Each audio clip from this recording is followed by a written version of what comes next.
Hi, ഞാൻ സുജിത രതീഷ്. എല്ലാവരും സുഖമായിരിക്കുന്നുവെന്ന് വിശ്വസിക്കുന്നു. ഇന്ന് നമ്മൾ തയ്യാറാക്കാൻ പോകുന്നത് ഒരു വെണ്ടയ്ക്ക മസാലയാണ്. വളരെ ചുരുങ്ങിയ ചേരുവകൾ കൊണ്ട് തയ്യാറാക്കുന്ന ഈ രുചികരമായ വെണ്ടയ്ക്ക മസാല എങ്ങനെയാണ് തയ്യാറാക്കുന്നതെന്ന് നോക്കാം. വെണ്ടയ്ക്ക മസാല അഥവാ ഭിണ്ടി മസാല തയ്യാറാക്കാനായിട്ട് ഞാനിവിടെ ഒരു കടായി പാൻ അടുപ്പത്ത് വെച്ചിട്ടുണ്ട്. ഈ പാൻ നല്ലപോലെ ഒന്ന് ചൂടായി വന്നിട്ടുണ്ട്. ഈ സമയത്ത് ഇതിലേക്ക് 1.5 ടേബിൾ സ്പൂൺ സൺഫ്ലവർ ഓയിൽ ഒഴിച്ചു കൊടുക്കാം. മീഡിയം ഫ്ലെയിമിലാണ് തീ വെച്ചിരിക്കുന്നത് കേട്ടോ.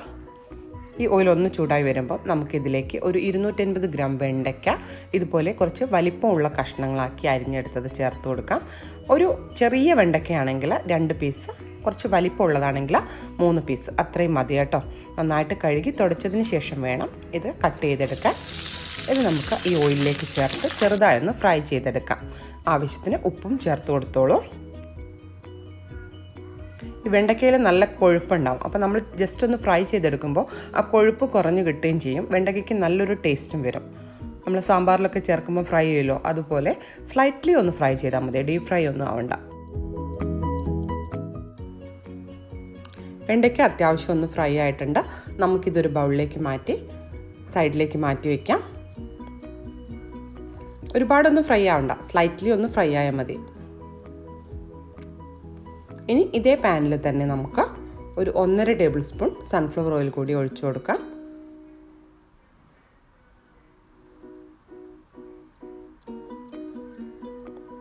ഈ ഓയിൽ ഒന്ന് ചൂടായിട്ട് വരുമ്പം നമുക്കിതിലേക്ക് 1 ടീസ്പൂൺ ജീരകം, ചെറിയ ജീരകം ചേർത്ത് കൊടുക്കാം. തീ മീഡിയം ഫ്ലെയിമിൽ വെച്ചാൽ മതി കേട്ടോ, കൂട്ടിയിടണ്ട. ഈ ജീരകം നന്നായിട്ടൊന്ന് പൊട്ടി വരുന്ന സമയത്ത് നമുക്കിതിലേക്ക് ഒരു വലിയ ഉള്ളി ഇതുപോലെ പൊടിയായി അരിഞ്ഞത് ചേർത്ത് കൊടുക്കാം. ഞാനൊരു വലിയ സവാളയാണ് എടുത്തിട്ടുള്ളത്. ചെറുതാണ് എടുക്കുന്നതെങ്കിൽ നിങ്ങൾ 2 എടുത്തോളൂ കേട്ടോ.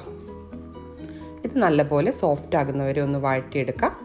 ആവശ്യത്തിന് ഉപ്പും ചേർത്ത് കൊടുക്കാം.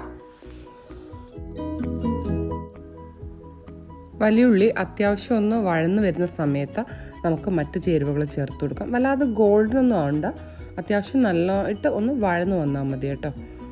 അപ്പോൾ അത്യാവശ്യം ഒന്ന് വഴന്നതിന് ശേഷം നമുക്കിതിലേക്ക് 1 table spoon ginger garlic paste ചേർത്ത് കൊടുക്കാം. എന്നിട്ട് അതിൻ്റെ പച്ചമണം പോകുന്നവരെ നന്നായിട്ടൊന്ന് വഴറ്റിയെടുക്കാം. ഒരു റോ ടേസ്റ്റ് ഉണ്ടാവുമല്ലോ, അതങ്ങ് മാറിക്കിട്ടണം. ഇത് നന്നായിട്ട് വഴറ്റിയെടുത്തതിന് ശേഷം നമുക്കിതിലേക്ക് ഒരു 2 തക്കാളി ഇതുപോലെ ചെറിയ കഷ്ണങ്ങളായി അരിഞ്ഞത് ചേർത്ത് കൊടുക്കാം. നിങ്ങൾ വലിയ തക്കാളിയാണ് എടുക്കുന്നതെങ്കിൽ 1 എടുത്താൽ മതി. ഇത് 2 മീഡിയം സൈസ് തക്കാളിയാണ് കേട്ടോ. ഇത് നല്ലപോലെ ഒന്ന് വഴറ്റിയെടുക്കാം. തക്കാളി ചേർത്ത് കഴിഞ്ഞാൽ പിന്നെ ഫ്ലെയിം കുറച്ചൊന്ന് കൂട്ടിയിട്ടോളൂ. തക്കാളി നല്ലപോലെ വഴന്നതിന് ശേഷം നമുക്കിതിലേക്ക് ഒരു 1.25 ടേബിൾ സ്പൂൺ കാശ്മീരി ചില്ലി ചേർത്ത് കൊടുക്കാം. 1.25 to 1.5 ടേബിൾ സ്പൂൺ വരെ ചേർക്കാം കേട്ടോ, വലിയ എരിവ് ഉണ്ടാവില്ല. പിന്നെ ഇതിലേക്ക് നമ്മൾ ചേർത്ത് കൊടുക്കുന്നത് ഒരു 1/2 ടേബിൾ സ്പൂൺ മല്ലിപ്പൊടി, അതുപോലെ തന്നെ ഒരു 1/4 ടീസ്പൂൺ മഞ്ഞൾപ്പൊടി, അതുപോലെ ഒരു ചെറിയ ടീസ്പൂൺ ഗരം മസാല എന്നിവയാണ്. ഇത് നമുക്ക് നല്ലപോലെ ഒന്ന് വഴറ്റിയെടുക്കാം. ആ പച്ചമണമൊക്കെ മാറിയിട്ട് എണ്ണ തെളിഞ്ഞു വരണം, അതുവരെ നമുക്കൊന്ന് നന്നായിട്ടിത് വഴറ്റിയെടുക്കാം. തീ വളരെ കുറച്ചിട്ടോളൂ പൊടികൾ ചേർക്കുന്ന സമയത്ത്. അതിനുശേഷം നമുക്കിതിലേക്ക് ഒരു 1/4 കപ്പ് വെള്ളം ചേർത്ത് ഈ മസാലയെല്ലാം നല്ലപോലെ ഒന്ന് മിക്സ് ആക്കിയെടുക്കാം. എന്നിട്ട് ചെറിയ തീയിൽ എണ്ണ തെളിയുന്നവരെ കുക്ക് ചെയ്തെടുക്കാം. ആവശ്യത്തിന് ഉപ്പും കൂടി ഈ സമയത്ത് ചേർത്ത് കൊടുത്തോളൂ. എണ്ണ നല്ലപോലെ തെളിഞ്ഞ് വരുമ്പോൾ ഈ തക്കാളിയുടെ പ്യൂരിയൊക്കെ ശരിക്കും ഇതിലൊന്ന് മിക്സ് ആയിട്ട് വരണം. നിങ്ങൾക്ക് വേണമെങ്കിൽ തക്കാളി അരച്ചും ചേർക്കാം കേട്ടോ. എളുപ്പത്തിന് ഞാൻ കഷ്ണം മുറിച്ചിട്ടെന്നേ ഉള്ളൂ. ഇത് നല്ലപോലെ ഒന്ന് വഴന്നതിന് ശേഷം നമുക്കിതിലേക്ക് 1/2 കപ്പ് തൈര് ചേർത്ത് കൊടുക്കാം. നിങ്ങൾക്ക് ഗ്രേവി കൂടുതൽ വേണമെങ്കിൽ ഒരു 3/4 കപ്പോളം തൈര് ചേർത്ത് കൊടുക്കാമേ. പുളിയില്ലാത്ത തൈരാണ് ഈ ഒരു റെസിപ്പിക്ക് നല്ലത്. അധികം പുളിയായി കഴിഞ്ഞാൽ കറി ഒരു ടേസ്റ്റ് ഉണ്ടാവില്ല. അപ്പോൾ ഈ തൈര് ചേർത്ത് നമുക്ക് നല്ലപോലെ ഒന്ന് മിക്സ് ചെയ്തെടുക്കാം. തൈര് ചേർക്കുമ്പോൾ തീ ഓഫ് ചെയ്തിട്ട് ചേർത്താൽ മതി, അല്ലെങ്കിൽ തൈര് ഇങ്ങനെ പിരിഞ്ഞു പോകാൻ സാധ്യതയുണ്ട്. എന്നിട്ട് നന്നായിട്ടൊന്ന് മിക്സ് ചെയ്തതിന് ശേഷം വീണ്ടും തീ ഓണാക്കാം. എന്നിട്ട് ചെറിയ ഫ്ലെയിമിൽ ഇതിൽ എണ്ണ തെളിഞ്ഞ് വരുന്നത് വരെ നമുക്കൊന്ന് കുക്ക് ചെയ്തെടുക്കാം. ചെറിയ ഫ്ലെയിമിലിട്ടാൽ മതി, കാരണം തൈര് ചേർത്ത് കഴിഞ്ഞല്ലോ. ഇടയ്ക്ക് ഇളക്കി കൊടുക്കാനും മറക്കരുത് കേട്ടോ. ഇതുപോലെ നന്നായിട്ടൊന്ന് മേൽഭാഗത്ത് ഇങ്ങനെ എണ്ണ തെളിയുന്ന സമയത്ത് നമുക്കിതിലേക്ക് ഒരല്പം കായം പൊടിച്ച് ചേർത്ത് കൊടുക്കാം. ഒരു 2-3 പിഞ്ച് മതി, കായം ഓവറായ ടേസ്റ്റ് ഉണ്ടാവില്ല. അതിനുശേഷം ഇതിലേക്ക് നമ്മൾ നേരത്തെ ഫ്രൈ ചെയ്ത് വെച്ചിരിക്കുന്ന വെണ്ടയ്ക്ക ചേർത്ത് കൊടുക്കാം.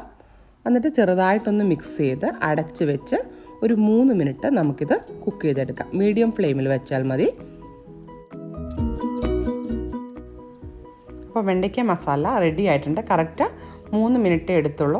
മേലെ ഓയിലൊക്കെ തെളിഞ്ഞ് നല്ല സൂപ്പറായിട്ടുണ്ട്. ഇനി നിങ്ങൾക്ക് വേണമെങ്കിൽ ഒരല്പം മല്ലിയില കൂടി ചേർത്തിട്ട് തീ ഓഫ് ചെയ്യാം. ഞാൻ മല്ലിയിലൊന്നും ചേർക്കുന്നില്ല കേട്ടോ. ചോറിൻ്റെ കൂടെയും ചപ്പാത്തിയുടെ കൂടെയും പെർഫെക്റ്റാണ് ഈ റെസിപ്പി.